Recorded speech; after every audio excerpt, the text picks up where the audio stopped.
Hello everyone. So today we are going to discuss one of the most awaited topic, cryptocurrency. काफी लंबे time से we are planning to discuss about the cryptocurrency, but somehow plan नहीं हो पा रहा था. Recently government ने एक statement issue किया about the cryptocurrency, so we thought this is the best time to discuss about the same. So सबसे पहले will try to understand what is crypto currency और वो मेन स्ट्रीम करेंसी से कैसे different होती है. Crypto currencies में बहुत सारी करेंसीज हैं, बट उनमें सबसे पॉपुलर जो करेंसी है बिटकॉइन. हम उसे कंपेयर करेंगे अपनी डोमेस्टिक करेंसी रुपी के साथ, आईएनआर के साथ. क्रिप्टो करेंसीज में अगर हम बिटकॉइन की बात करें, बिटकॉइन एक डिजिटल करेंसी है जो कि ब्लॉकचेन टेक्नोलॉजी पे वर्क करती है. ब्लॉकचेन टेक्नोलॉजी पे वर्क करने के कारण यहाँ पे जो भी ट्रांजेक्शन होते हैं ब्लॉकचेन लेजर पे सेव किए जाते हैं, जिनके लॉस होने की प्रोबेबिलिटी बहुत कम होती है. एंड डिजिटल करेंसी होने के कारण यहाँ पे ट्रांजेक्शन स्पीड काफी ज्यादा रहती है. और जस्ट बिकॉज कि क्रिप्टो पे कोई रेगुलेटरी अथॉरिटी नहीं होती है, तो यहाँ पे ट्रांजेक्शन क्लियरेंस की भी जरूरत नहीं पड़ती है, तो ट्रांजेक्शन रियल टाइम होता है. अगर आपने किसी को फंड ट्रांसफर किया, कितना भी फंड ट्रांसफर करोगे, at a same time another person will receive. Main stream currencies पे अगर आप रुपी ट्रांसफर कर रहे हो किसी और पर्सन को, तो माइट भी हो सकता है वहां पे क्लियरेंस वगैरह में थोड़ा सा टाइम लग जाए. आप किसी को एनईएफटी या नेट बैंकिंग कर रहे हो तो थोड़ा टाइम लग सकता है. साथ ही क्रिप्टो करेंसीज में कोई इंटरमीडिएटर नहीं होता, तो इंटरमीडिएटर ना होने के कारण यहाँ पे आपके ट्रांजेक्शन चार्जेस ना के बराबर लगते हैं, जो कि नॉर्मली अगर हम देखें हमारी मेन स्ट्रीम करेंसीज का अगर फंड ट्रांसफर करते हो, अमाउंट ट्रांसफर करते हो, तो वहाँ पे इंटरमीडिएटर बैंक्स होते हैं और बैंक्स अपने चार्जेस लेते हैं. हर एक देश की एक अपनी खुद की अथोराइज्ड करेंसी होती है, जो कि वहां के सेंट्रल बैंक द्वारा इशू की जाती है और मैनेज की जाती है. In case of India, reserve bank of India, जो कि इंडिया का सेंट्रल बैंक है, वो इंडिया अथोराइज्ड करेंसी रुपी को इशू भी करता है और मैनेज भी करता है. आजकल हम पेपर करेंसी यूज करते हैं, पहले हम कॉइन यूज किया करते थे. हर एक कॉइन, हर एक इंडिविजुअल कॉइन जितने का वो होता था उतनी वैल्यू कैरी करता था. लाइक अगर हम बात करें 100 रुपीज का कॉइन है, तो 100 रुपीज के कॉइन को बनाने पे जो मेटल यूज किया गया है, उस मेटल की वैल्यू अप्रोक्स 100 रुपीज होती थी. 1000 रुपीज का अगर कॉइन होगा, तो उस 1000 रुपीज को कॉइन को बनाने में जितना मेटल यूज किया जाएगा उसका वैल्यू 1000 होगा. वहीं पे 5 रुपीज, 10 रुपीज, हर एक इंडिविजुअल कॉइन की जितने का वो कॉइन है उतनी की अप्रोक्स वैल्यू होती है, अभी भी होती है.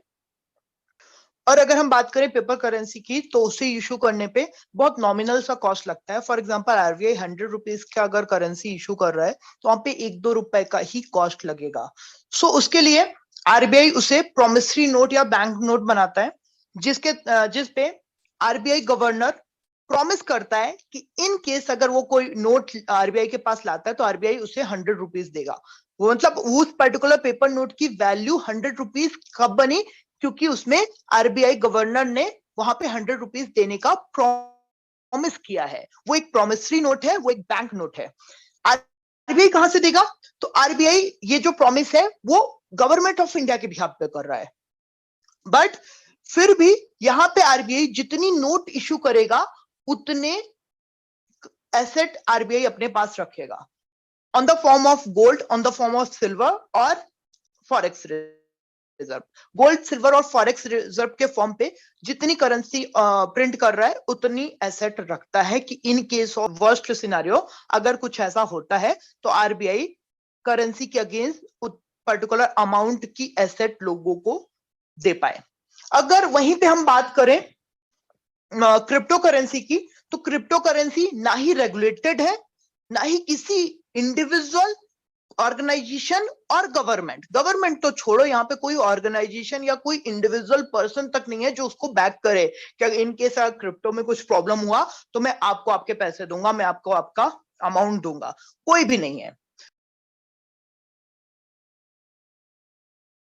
भी नहीं है. मतलब वहां पे जो क्रिप्टो, आपके पास एक बिटकॉइन है, एक बिटकॉइन की एक्चुअल वैल्यू देखा जाए तो उसको एक बिटकॉइन माइन करने पे कुछ भी एसेट ब्लॉक नहीं की गई है। जैसे बाकी करेंसी फेथ करेंसीज है, उनके अगेंस्ट में कुछ एसेट रखी गई है, क्रिप्टो के अगेंस्ट कोई एसेट नहीं रखी गई है। गोइंग ऑन, ग्लोबली काफी सारे रिसोर्सेज के लिए हम दूसरी कंट्रीज पे डिपेंड होते हैं। लाइक क्रूड के लिए हम दूसरी कंट्रीज पे डिपेंड है, काफी सारे मेटल्स के लिए हम दूसरी कंट्रीज पे डिपेंड है, और काफी सारे केमिकल्स के लिए भी हम दूसरी कंट्रीज पे डिपेंड है। वैसे ही काफी सारी कंट्रीज हम पे गुड्स एंड सर्विसेज के लिए भी डिपेंडेंट है।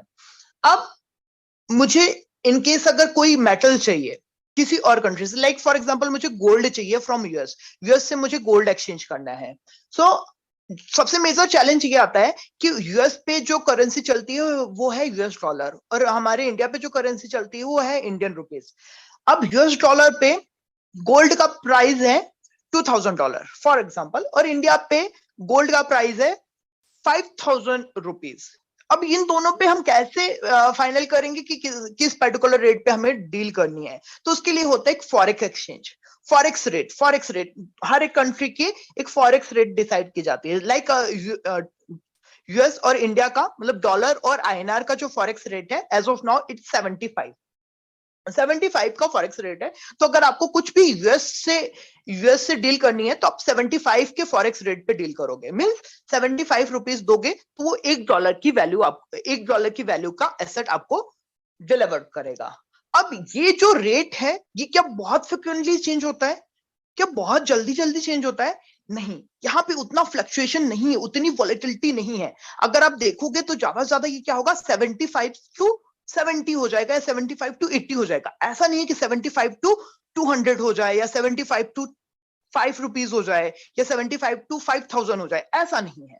यहाँ पे वॉलेटिलिटी इतनी ज्यादा नहीं है। अब वॉलेटिलिटी इतनी ज्यादा ना होने के कारण क्या है, यहाँ पे जो ट्रेड होते हैं वो स्टेबल होते हैं, और जो एक्सचेंज होता है वो हमें पता रहता है कितना है। वहीं पे अगर दूसरे सिनेरियो पे हम देखें कि अगर यहाँ पे वॉलेटिलिटी बहुत ज्यादा रहे, फॉरेक्स रेट बहुत ज्यादा फ्लक्चुएट हो, तो हमें जो गुड्स रिसोर्सेज बाहर से लेने पड़ रहे हैं वो बहुत ज्यादा फ्लक्चुएट हो जाएंगे। आपका क्रूड का प्राइस कभी बहुत ज्यादा बढ़ जाएगा, कभी बहुत ज्यादा कम हो जाएगा। मतलब यहाँ पे आपका इन्फ्लेशन, इन्फ्लेशन, हम महंगाई को मेजर करते हैं इन्फ्लेशन से, तो आपका जो महंगाई दर है, इन्फ्लेशन रेट है, वो बहुत ज्यादा फ्लक्चुएट होगा, और बहुत ज्यादा फ्लक्चुएट होने के कारण काफी सारे लोगों को काफी ज्यादा प्रॉब्लम फेस करनी पड़ सकती है। बट ये स्टेबल क्यों होता है? क्योंकि यहाँ पे दो रेगुलेटरी बॉडी है।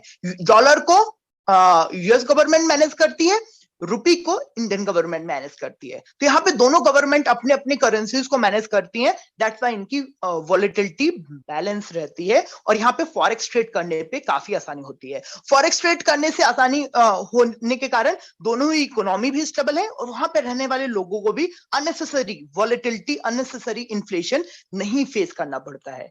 वहीं पे अगर हम क्रिप्टो को अपनी मेन स्ट्रीम करेंसी कर देंगे, क्रिप्टो की वॉलेटिलिटी बहुत हाई है, बहुत ज्यादा हाई है। क्रिप्टो 7000% इन ईयर मूव कर जाता है, 7000, 10,000, 5,000, 1000% मूव हो रहे हैं।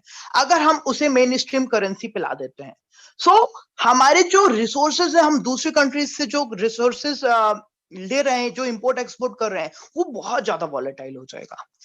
आपका पेट्रोल एक महीने पे ₹100 होगा, अगले महीने पे ₹1000 हो जाएगा, और माइट भी हो सकता है नेक्स्ट मंथ ₹5 हो जाए। इतना फ्लक्चुएशन हो जाएगा। वहीं पे नॉट ओनली द पेट्रोल, आपके गुड्स, आपके इवन खाने पीने के सामान तक इतने फ्लक्चुएट हो जाएंगे कि वहां पे प्राइस फोरकास्ट करना इजी हो जाएगा। So just because they are volatility, crypto currencies की वॉलेटिलिटी, क्रिप्टो करेंसी को कोई रेगुलेटर नहीं है और उनकी करेंसी को कोई बैक नहीं कर सकता। दैट्स व्हाई हम क्रिप्टो करेंसी को मेन स्ट्रीम करेंसी पे एज ऑफ नाउ तो कंसीडर नहीं कर सकते।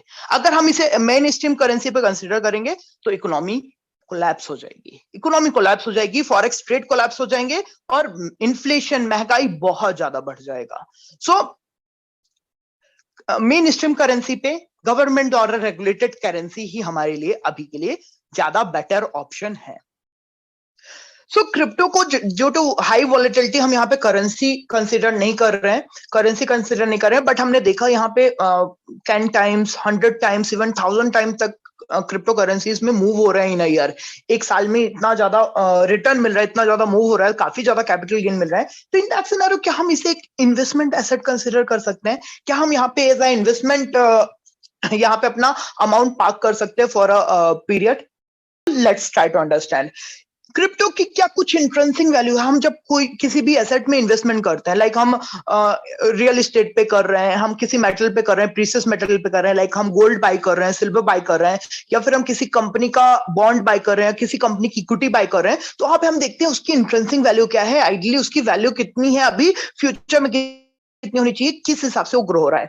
हम कंपनीज में क्यों इन्वेस्टमेंट करें? क्योंकि कंपनी बिजनेस करती है, ग्रो होती है। गवर्नमेंट बॉन्ड में इन्वेस्ट करते हैं बिकॉज गवर्नमेंट पे हमें फेथ होता है, गवर्नमेंट हमारे साथ डिफॉल्ट नहीं करेगी।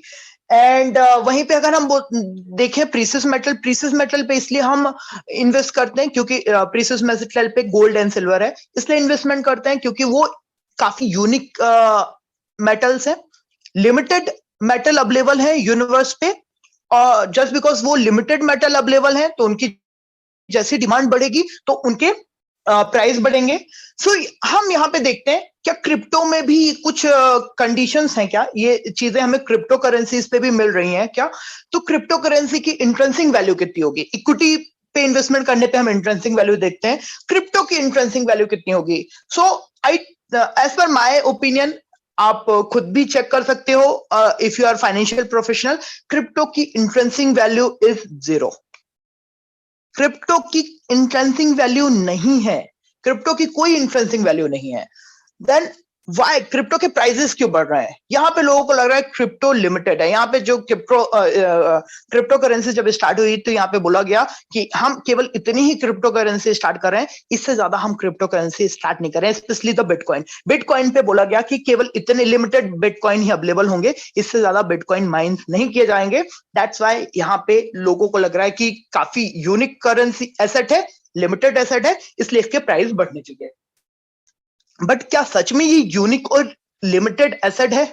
बिटकॉइन मान लीजिए बिटकॉइन तो नहीं माइन करेगा, बट एक नई क्रिप्टो तो फॉर्म हो सकती है ना। क्रिप्टो फॉर्म करने में क्या लगेगा? मुझे चाहिए, मैं चाहूं मैं भी क्रिप्टो, एक नए क्रिप्टो करेंसी इंट्रोड्यूस कर दूं, आप चाहो आप भी नई क्रिप्टो करेंसी इंट्रोड्यूस कर लो। If you know blockchain technology पे आपको कोडिंग करनी आती है, आप कर लो। सो ये लिमिटेड एसेट वाला जो कंसेप्ट है, वो मान लीजिए एक हद तक तो आप कंसिडर कर सकते हो, बट लाइफ टाइम के लिए नहीं है। बिटकॉइन अपनी क्वांटिटी नहीं बढ़ाएगा, बट दूसरी क्रिप्टो करेंसी तो आ जाएगी, तीसरी आ जाएगी, चौथी आ जाएगी, पांचवी आ जाएगी, आती ही रहेंगी। तो यहाँ पे लिमिटेड एसेट तो नहीं हुआ, लिमिटेड एसेट तो नहीं हुआ। फिर आप कैसे आइडेंटिफाई करोगे बिटकॉइन अच्छा है या फिर दूसरा अच्छा नहीं है, दूसरा अच्छा नहीं है, बिटकॉइन अच्छा है, या व्हाटएवर, कैसे आइडेंटिफाई करोगे? सब तो है at the end of the day, वो तो केवल एक कोड है ना, that's a simple a code. आप आइडेंटिफाई ही नहीं कर पाओगे कौन सा बेटर है, कौन सा बेटर नहीं है। जब तक ये हाइप चल रहा है तब तक चल रहा है, हाइप खत्म होगा, दैट विल कोलैप्स, ये कोलैप्स हो जाएगा। यूनिक एसेट है, यूनिक एसेट है, unique asset as of now है। इफ यू डोंट नो कि ब्लॉकचेन टेक्नोलॉजी पे कैसे करेंसी फॉर्म कर रहे हैं, जब तक आपको नहीं पता तब तक यूनिक है। और जिस दिन हर किसी को पता चल गया कैसे कर रहे हैं, ऑब्वियसली पता ही चल रहा है, तो कोई भी कर सकता है। This is the easy task. तो आप भी अपने एक क्रिप्टो करेंसी फॉर्म कर सकते हो, कोई भी अपनी क्रिप्टो करेंसी फॉर्म कर सकता है। तो ये यूनिक एसेट भी नहीं हुई। तो ये ना इंट्रेंसिक वैल्यू है, ना इसकी खुद की इंट्रेंसिक वैल्यू है, ना ही ये यूनिक एसेट है, ना ही ये लिमिटेड एसेट है। सो इन दैट सिनेरियो इसमें कोई भी ना प्रीसियस एसेट वाली क्वालिटी है, ना ही प्रीसियस एसेट वाली क्वालिटी भी नहीं है, यहाँ पे इक्विटी वाली क्वालिटी भी नहीं है, रियल एस्टेट भी वाली क्वालिटी भी नहीं है। तो ये एज अ इन्वेस्टमेंट एसेट भी एक बहुत अच्छा टूल्स नहीं कंसिडर किया जाएगा, बहुत अच्छा इंस्ट्रूमेंट नहीं कंसिडर किया जाएगा। Better to look some other option.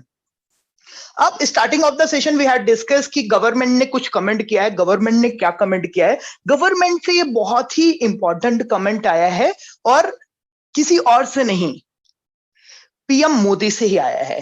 PM Modi एक कमेटी को लीड कर रहे हैं जो क्रिप्टो करेंसीज के रेगुलेशन पे काम कर रही है, और उन्होंने एक स्टेटमेंट दिया है कि बाय ओवर प्रमोशन के थ्रू यहाँ पे यूथ को मिसलीड किया जा रहा है, काफी ज्यादा यूथ को मिसलीड किया जा रहा है।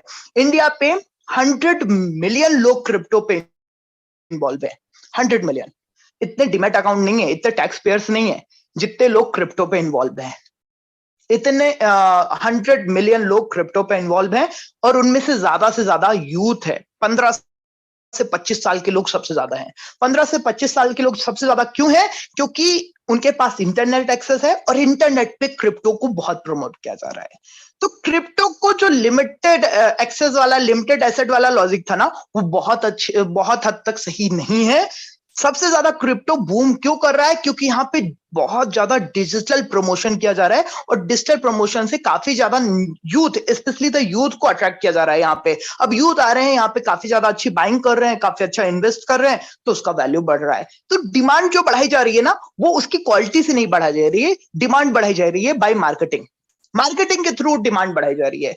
और अनदर सिनेरियो, गवर्नमेंट का नॉर्म क्या है? गवर्नमेंट ने यहाँ पे क्या नॉर्म अभी तक बनाया है? सो गवर्नमेंट का कोई भी नॉर्म अभी तक नहीं है। गवर्नमेंट ने कोई भी लॉ अभी तक इंट्रोड्यूस नहीं किया है क्रिप्टो पे। क्यों नहीं किया है, उस पर भी अपन डिस्कस करेंगे। गवर्नमेंट ने ना क्रिप्टो को लीगल किया है ना इनलीगल किया है। स्टार्टिंग में आरबीआई ने कुछ सालों पहले क्रिप्टो को लीगल टेंडर नहीं किया, अलाउड नहीं किया था। लीगल टेंडर नहीं है, मतलब आप इंडिया पे बाय क्रिप्टो करेंसी से कोई गुड्स या सर्विस परचेस नहीं कर सकते। तो लीगल टेंडर नहीं, जैसे रुपये एक लीगल टेंडर है, क्रिप्टो इंडिया पे लीगल टेंडर नहीं है। तो वहां पे लीगल टेंडर पे तो उन्होंने बोल दिया नहीं है, बट इन्वेस्टमेंट पे इन्होंने कुछ नहीं बोला। इन्वेस्टमेंट पे अभी तक कुछ नहीं बोला, बट कमिटी चल रही है, डिस्कशन चल रहे हैं। अभी तक क्यों नहीं बोला? सबसे बड़ा लॉजिक है, अगर इतना प्रॉब्लम हो सकता था, अब हमें पता है तो गवर्नमेंट को भी पता होगा, गवर्नमेंट ने अभी क्यों नहीं किया? देखिए, law banana is not a small thing. ऐसा नहीं होता है कि गवर्नमेंट ने अचानक से सोचा कल से नोट बंद, ऐसा नहीं होता। सॉरी, इस एग्जांपल को आप अवॉइड कर सकते हो। ऐसा नहीं होता कि इमीडिएट कोई एक्शन ले ले। गवर्नमेंट क्या करती, गवर्नमेंट जब क्रिप्टो इज नॉट उतना ज्यादा पुराना नहीं है, 10 साल पहले 2008 पे इंट्रोड्यूस हुआ था। 10 साल ही हुए, ऑलमोस्ट 8 डेकेड, 10 साल से थोड़ा सा ही ज्यादा टाइम हुआ है क्रिप्टो को इंट्रोड्यूस हुए। गवर्नमेंट ऑब्जर्व कर रही थी। गवर्नमेंट के पास अभी काफी ज्यादा, जब ऑब्वियसली 100 मिलियन लोग अब आए तो अब गवर्नमेंट थोड़ा एक्टिव हो रही है। गवर्नमेंट डायरेक्ट लॉ नहीं बनाती, गवर्नमेंट पहले कमेटी बनाएगी। कमेटी वहां पे स्टडी करेगी, सभी चीजों को स्टडी करके वो पर्टिकुलर कमेटी गवर्नमेंट को रिपोर्ट सबमिट करेगी। इस पे लगते हैं 6-7 महीने, 8 महीने, सम टाइम ईयर तक लग जाते हैं। गवर्नमेंट अपने एडवाइजर से कंसल्ट करेगा। कंसल्ट करने के बाद फिर गवर्नमेंट पार्लियामेंट पे बिल रिप्रेजेंट करेगा। गवर्नमेंट यहाँ पे नहीं कर सकती थी, बट जो हमारी रेगुलेटरी बॉडी है आरबीआई, वो तो कर सकती थी। आरबीआई लॉ नहीं बना सकती है, लॉ गवर्नमेंट को बनाने होते हैं, पार्लियामेंट पे बनते हैं। आरबीआई ने ऐसा कुछ, आरबीआई के पास उतने पावर भी नहीं है, बट यस, आरबीआई के पास जितने पावर थे, आरबीआई ने एक नोटिफिकेशन जरूर इशू किया था कुछ टाइम पहले, बट सुप्रीम कोर्ट ने उसे इनवैलिड कर दिया था।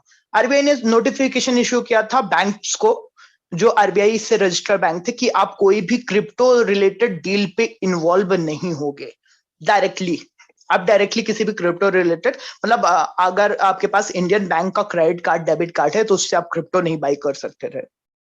But later on supreme court ने, on the basis of what I don't know, but supreme court ने उस ऑर्डर, उस नोटिफिकेशन को इनवैलिड कर दिया था। क्यों इनवैलिड कर दिया था? क्योंकि बहुत स्ट्रांग लॉबी है जो उसको बैक कर रही है। क्रिप्टो का market capitalisation near to 3 trillion US dollar है, which is more than Indian GDP. Indian GDP से ज्यादा स्ट्रॉन्ग अभी क्रिप्टो मार्केट है। तो ऑब्वियसली उनकी लॉबी भी इतना प्रमोशन कर रहे हैं, इतने बड़े बड़े लॉयर्स को फंड कर रहे हैं, तो समहाउ उन्होंने सुप्रीम कोर्ट से कर लिया। लॉबी है, स्ट्रॉन्ग है, सो व्हाट कैन से। तो रेगुलेशन इमीडिएट नहीं आते, रेगुलेशन आने में टाइम लग रहा है। सो मोस्ट प्रोबेबली अभी गवर्नमेंट काफी एक्टिव हुई, तो माइट भी हो सकता है हम कुछ ही महीनों में प्रॉपर एक क्रिप्टो के लिए रेगुलेशन देखें, और माइट भी हो भी सकता है गवर्नमेंट क्रिप्टो को बैन भी कर दे, इनलीगल भी कर दे इन फ्यूचर। यहाँ पे आप बात करें, क्या फ्यूचर में भी क्रिप्टो स्पेस हो सकता है? क्या फ्यूचर में क्रिप्टो का कोई ऑप्शन अवेलेबल है? क्या हम देख सकते हैं फ्यूचर में क्रिप्टो? यस, क्रिप्टो का फ्यूचर है। यस अगर हम देखें क्रिप्टो का फ्यूचर है, बट ये प्राइवेट क्रिप्टो का फ्यूचर नहीं है। क्रिप्टो का फ्यूचर तब होगा जब कोई गवर्नमेंट इंट्रोड्यूस करेगी, जब कोई गवर्नमेंट उसे बैक करेगी। लाइक इंडियन गवर्नमेंट रुपी के साथ एक रुपी का क्रिप्टो भी लॉन्च कर देती है, डिजिटल करेंसी। रुपी का एक फिजिकल करेंसी तो है ही, रुपी का एक डिजिटल करेंसी भी लॉन्च कर देती है, या फिर सम अदर करेंसी रुपी नाम से सम अदर नाम नेम से भी एक क्रिप्टो लॉन्च करती है, या फिर नॉट ओनली इंडिया कोई और भी करेंसी करती है। तो यस वहां पे फ्यूचर है, बट कोई डेवलप नेशन नहीं करेगा इमीडिएटली। यूएस नहीं करेगा, क्योंकि यूएस की इकोनॉमी उसके डॉलर पे डिपेंड है, तो वो नहीं चाहेगा उसको डॉलर का कोई रिप्लेसमेंट आए। डेवलपिंग इकोनॉमीज जो हैं, जैसे इंडिया हो गया, चाइना हो गया, ये नहीं करेंगे, अदरवाइज इनके इंटरनेशनल ट्रेड इंपैक्ट हो जाएंगे। अभी फॉर द टाइम बिंग तो नहीं करेंगे, बट थोड़ा बहुत इन्वॉल्व हो जाए, that's also not a big deal, वो हो सकता है। तो क्रिप्टो का फ्यूचर है, बट अभी जो क्रिप्टो चल रहा है, अभी जो जिस टाइप से क्रिप्टो चल रहा है, फॉर श्योर उसका फ्यूचर मुझे नहीं लगता है। सो मुझे फ्यूचर नहीं लगता है, तो इसका मतलब ये नहीं कि कल से वो गिरने स्टार्ट हो जाएंगे। माइट भी हो सकता है 5 साल 6 साल अभी ये और चलता रहे। अभी आपको लग रहा है 5-6 साल 1000% 5000% का रिटर्न और ये दे दें, उसके बाद इनमें कुछ प्रॉब्लम। भी नहीं बोल रहा कि अभी कल ही कोलैप्स हो जाएंगे, बट यस दे आर, मैं कोलैप्स होने का या ग्रो होने का कोई भी डिस्कशन नहीं कर रहा हूँ। I am just talking about the logics. यहाँ पे हम लॉजिक्स की बात कर रहे हैं कि क्या ये लॉजिकल है या नहीं है। So that's it from my side. Thank you so much.